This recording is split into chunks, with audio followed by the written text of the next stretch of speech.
Phone করে জানতে চেয়েছিলাম, ঢাকা সহ সারা দেশে আমাদের পোস্টারগুলোর উপরে পোস্টার লাগান, আর কোন জায়গা কি আপনাদের চোখে পড়ে না? যারা গণভোট চায় না মূলত তারা জনগণের গণশত্রুতে পরিণত হয়েছে। গণভোটের বিরোধিতাকারীরা জাতির শত্রু, গণগণের শত্রু।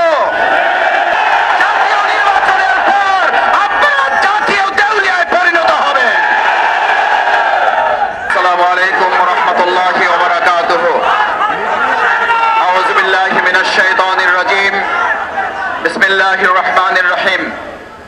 বাংলাদেশ জামাত ইসলামী কেন্দ্র ঘোষিত কর্মসূচির অংশ হিসেবে ঢাকা মহানগরী দক্ষিণ জামাত আয়োজিত আজকের এই বিশাল সমাবেশের সংগ্রামী সভাপতি অ্যাডভোকেট ডক্টর হেলাল উদ্দিন আজকের প্রোগ্রামে আর কিছুক্ষণের মধ্যেই প্রধান অতিথির বক্তব্য রাখবেন। বাংলাদেশ জামাত ইসলামী কেন্দ্রীয় নির্বাহী পরিষদের অন্যতম সদস্য, অবিভক্ত ঢাকা মহানগরীর সম্মানিত সাবেক আমির, রাজশাহী বিশ্ববিদ্যালয়ের নির্বাচিত অ্যালামনাই অ্যাসোসিয়েশনের সংগ্রামী সভাপতি, জাতীয় ঐক্যমত কমিশনে যিনি বিচার সংস্কার এবং দেশের আগামী দিনে একটি মানবিক বাংলাদেশ বিনির্মাণের নিরলস প্রচেষ্টা চালিয়ে জাতীয় ভূমিকা পালন করছেন জননেতা জনাব মাওলানা রফিকুল ইসলাম খান, সংগ্রামী সহকারী সেক্রেটারি জেনারেল, উপস্থিত জামাত ইসলামী ছাত্র শিবিরের নেতৃবৃন্দ, সাংবাদিক বন্ধুগণ, ঢাকাবাসী, আইন শৃঙ্খলায় নিয়োজিত সদস্যবৃন্দ, আমি আপনাদের সামনে বিশেষভাবে দুটো কথা বলে আমার সংক্ষিপ্ত বক্তব্য শেষ করতে চাই। সম্মানিত ভাই এবং বন্ধুগণ, আপনারা জানেন 2024-এর জুলাই আগস্টের গণঅভ্যুত্থানের মাধ্যমে যে নতুন বাংলাদেশ আল্লাহ সুবহানাহু ওয়া তাআলা আমাদেরকে উপহার দিয়েছেন, অসংখ্য শহীদ, হাত এবং পা হারা পঙ্গুত্ব বরণকারী জুলাই যোদ্ধাদের মাধ্যমে সেই বাংলাদেশকে মানবিক একটি বাংলাদেশ বিনির্মাণ করার জন্য বাংলাদেশ জামাত ইসলামী শুরু থেকেই আমরা আমাদের কার্যক্রম পরিচালনা করে আসছি। তার ধারাবাহিকতায় জাতীয় ঐক্যমত কমিশনের দিনের পর দিন, মাসের পর মাস দীর্ঘ আলোচনার ভিত্তিতে জাতীয় জুলাই সনদের যে স্বাক্ষর অনুষ্ঠিত হয়েছে, আমরা আজকে এখানে দাবি জানাতে চাই সেই জুলাই সনদ বাস্তবায়নের আদেশ জারি করে আগামী দিনে একটি সুষ্ঠু নির্বাচনের পথ অতি সত্বর সুগম করতে হবে। যারা আগামী দিনে মানুষের সুষ্ঠু ভোট নিশ্চিত করতে চায় না, তারাই জাতীয় জুলাই সনদের আইনি ভিত্তি দিতে চায় না। যারা জনগণের ভোটের নিরাপত্তা নিশ্চিত করতে চায় না, তারাই জাতীয় জুলাই সনদের আইনি ভিত্তি দিতে চায় না। যারা বাংলাদেশে আগামী দিনে একটি মানবিক বাংলাদেশ বিনির্মাণ হোক, তারাই গণভোটের মাধ্যমে মানুষের অধিকারের প্রতি তারা শ্রদ্ধা দেখাতে চায় না। যারা গণভোট চায় না মূলত তারা জনগণের গণশত্রুতে পরিণত হয়েছে। গণভোটের বিরোধিতাকারীরা জাতির শত্রু, গণগণের শত্রু। আমার ভাই এবং বন্ধুগণ, আমরা গণভোট চাই কেন? আমরা গণভোট চাই পোস্টার লাগানো হলে আপনারা দেয়ালে দেয়ালে দেখবেন একজনের পোস্টারের উপর আর একজন পোস্টার লাগিয়ে দিচ্ছে। সকালে ব্যানার লাগালে দুপুরে ব্যানারগুলো খুলে ছিঁড়ে ফেলে দেওয়া হচ্ছে।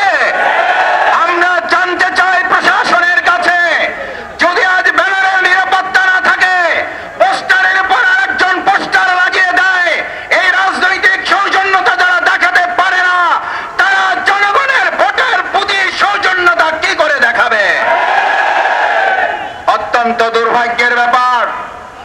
আমি দু একজনের কাছে ফোন করে জানতে চেয়েছিলাম, ঢাকা সহ সারা দেশে আমাদের পোস্টারগুলোর উপরে পোস্টার লাগান, আর কোন জায়গা কি আপনাদের চোখে পড়ে না? একজন হাসতে হাসতে তাদের লোক বলেছিল, মাসুদ ভাই কি বলবেন, দুঃখের কথা, দলে তো এখন কর্মী নাই, ভাড়াটে সন্ত্রাসী এবং কতিপয় টোকাই শ্রেণীর লোক দিয়ে কাজগুলো করাতে হয়। ওরা তো জানে না কোনটা জামাতের পোস্টার আর কোনটা আমাদের পোস্টার আর কোনটা অন্যদের পোস্টার। আপনারা এই দেউলিয়াতের জায়গায় পৌঁছেছেন ঢাকা বিশ্ববিদ্যালয় নির্বাচনের পর, এই দেউলিয়ায় পৌঁছেছেন জাহাঙ্গীরনগরের পর, এই দেউলিয়ায় পৌঁছেছেন চট্টগ্রামের নির্বাচনের পর, এই দেউলিয়ায় পৌঁছেছেন রাজশাহী বিশ্ববিদ্যালয়ের নির্বাচনের পর। এখন জাতীয় অপেক্ষা আছে, জাতীয় নির্বাচনের পর আপনারা জাতীয় দেউলিয়ায় পরিণত হবে।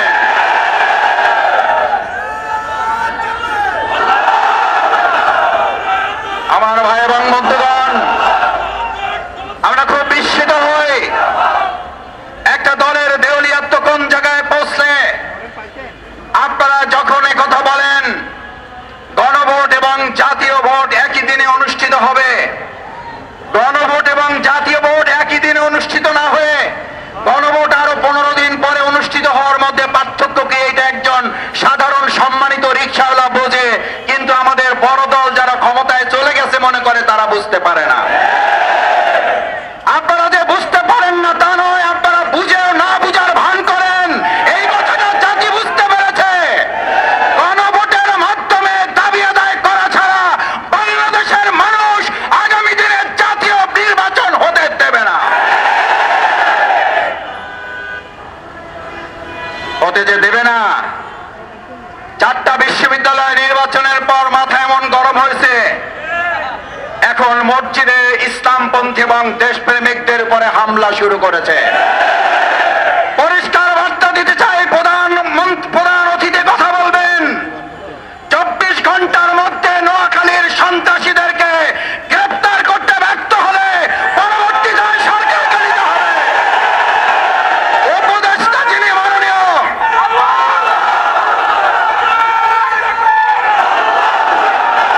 স্বরাষ্ট্র উপদেষ্টা আছেন, যদি আপনারা মনে করেন দলকানা প্রশাসন হবেন, দলকানা প্রশাসন মানবে না জনগণ। দলকানা প্রশাসনের চরিত্র কি এবং তাদের পরিণতি কি?